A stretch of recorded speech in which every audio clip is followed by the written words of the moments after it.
And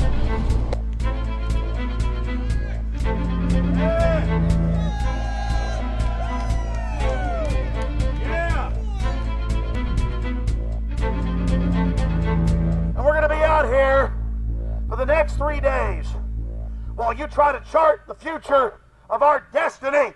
We're taking our destiny back. You're not our gods or our masters.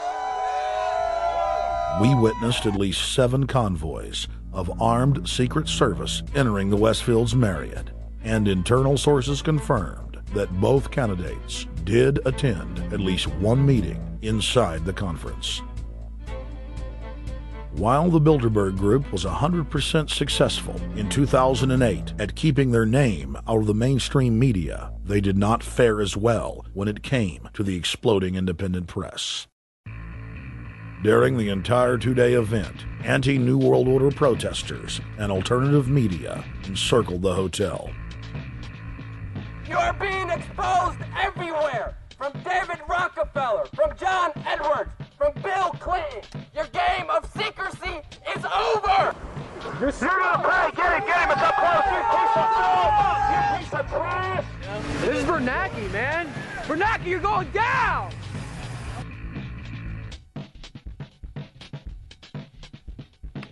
Obama, we know you're here, Obama. You cleared your schedule for the next 3 days. We know you're in Virginia. Arch criminals! New World Order scum! We are not your slave scum! Brave Americans came from all over the United States and bullhorned the main conference hall at close range as the global power brokers schemed inside. You are criminals! You control the central bank, you control the currency, and you're turning our beautiful country and world into a nightmare! The global elite are desperate to keep their organizational meetings a secret. They are keenly aware that if the population discovers that policy is being developed covertly by powerful special interest, the people will revolt. It is our duty to expose these criminals. It's a criminal act under federal law for federal officials to have private meetings to discuss world policy with non-federal workers. So everybody from the State Department, Treasury Department, White House, Defense Department, and others who show up, as they always do, they're committing a criminal act simply by being here to attend a secret meeting with officials from other countries to discuss U.S. policy in the world. So literally it's a criminal act. And every newspaper, every broadcaster has a patriotic duty to expose these scum and the evil they project.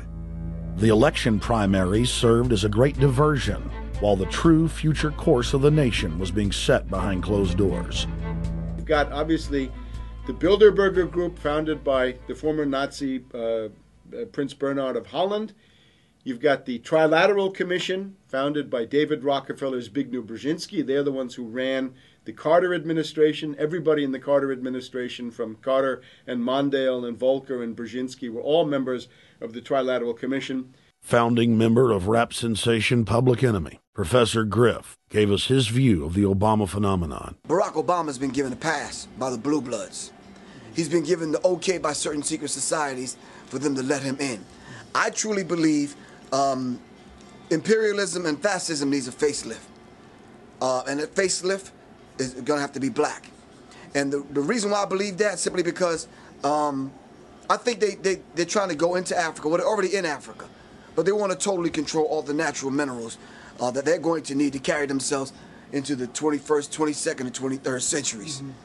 You follow me? So I think they have to go through a phase of galvanizing the masses of dark-skinned people that truly believe that change needs to come, but the change that they're talking about is not necessarily change for the better as far as the masses of the people. It's probably a better change for them. It's not going to change for us, the little man on the totem pole. And no one looks at the agenda. Long as he positions himself right, have the right tie on, have the right smile, repeats the slogans over and over and drives it home, the average American is just going to swallow it hook, line, and sinker. And we don't even know what the agenda is. Writing in his 1964 book With No Apologies, Senator Barry Goldwater said, "The Trilateral Commission is intended to be the vehicle for multinational consolidation of the commercial and banking interest by seizing control of the political government of the United States. The Trilateral Commission represents a skillful, coordinated effort to seize control and consolidate the four centers of power: political, monetary, intellectual, and ecclesiastical. What the Trilateral Commission intends is to create a worldwide economic power superior to the political governments of the nation-states involved. As managers and creators of the system, they will rule the future." Bilderberg issues executive decisions and prime directives to its subdirectorates for implementation. The Trilateral Commission takes the Bilderberg Group agenda and executes it through regional roundtable groups throughout Europe, Asia, and the Americas. The Council on Foreign Relations serves as the managing roundtable group in the United States sector. The Council on Foreign Relations has dominated every administration since the days of FDR. The way in which they make policy and rule is that they are a polycentric oligarchical system. You have to be a finance oligarch. Remember, this is not a society ruled by generals, not by priests, not by bureaucrats, not by demagogues, none of those, but by bankers. Bankers rule, and the bankers set up these institutions. They set up things modeled on the Royal Institute for International Affairs, Chatham House, and the Milner Round Table of the period right after the Boer War, so even before World War I. You had the British setting up these round tables, institutes with publications and conferences, and this is how they make policy. Upon Obama's inauguration, members of the Bilderberg Group, Trilateral Commission, and CFR flooded into every position of power in the executive branch, replacing Trilateral Commission and CFR members who previously filled the positions during the Bush administration. When you look at the U.S. ruling class, you'd have to say that they're a really pathetic bunch of failures and bunglers. They are a miserable excuse for a ruling class. And that's one of the big problems we have, is you go from Clinton to Bush to Obama. What stays the same is the ruling elite that gives these puppets the orders that they act on. And these orders are wrong-headed, let's say the least. They're basically bankrupt. They're going to lead to the collapse of this civilization. What they're doing is using the existence of the United States as a formerly powerful nation state to act out their Wall Street fantasies of world domination and maintaining their capital structures and maintaining their system of looting. And this can't be done. So the basic question is, they've hijacked our country and you got to take it back from them. You've got to drive Wall Street out of the government, and at that point you'd have a reasonable chance of getting back to prosperity and some kind of peace and order in international affairs. We had a chance to speak with economist and author George Humphrey. They have created a power elite, and we're not talking about the millionaire down the street. You can't even be a member of their club unless you're a multi-billionaire. And friends, this is not about rich versus poor.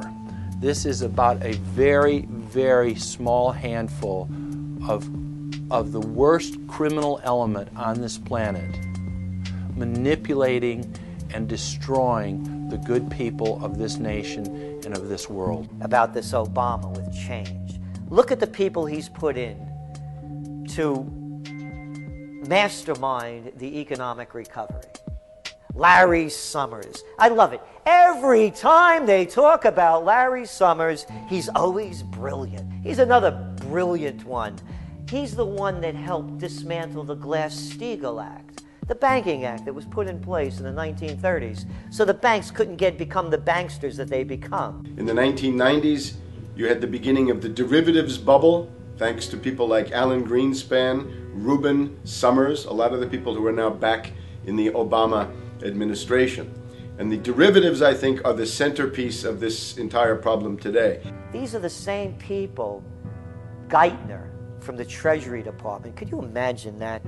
Now we have the U.S. Treasury Secretary, who also is a Robert Rubin protege of the Larry Summers group, that dismantled Glass-Steagall and broke apart the regulations that would have prohibited the banks and brokerages from becoming these criminals.